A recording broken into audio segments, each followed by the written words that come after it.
A big day of headlines, then you could follow the effects of watching U.S. stocks today. The Dow Jones Industrial Average falling this morning after that worse than anticipated economic growth number, GDP, coming out, and it's 1.3%. All were expecting a lot better. And then it wavered all session long as investors gauged progress in Washington on raising the nation's debt ceiling.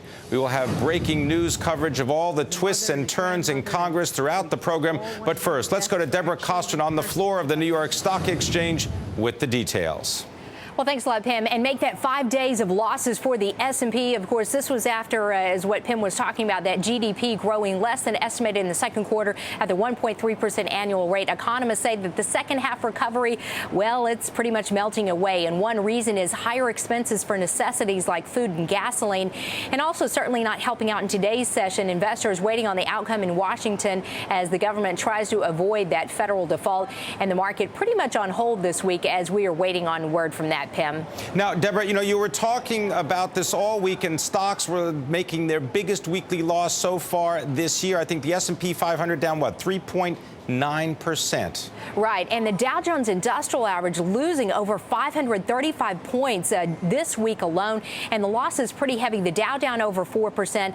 The S&P and the NASDAQ, as you can see, down just right at about 4% for the week during this week of uncertainty. And what we did see, we saw the heaviest selling in industrials, materials, and energy stocks. And also with today's GDP report, also giving us an indication that maybe the economy is not on as solid footing as we thought, and also causing those stocks to fall once again.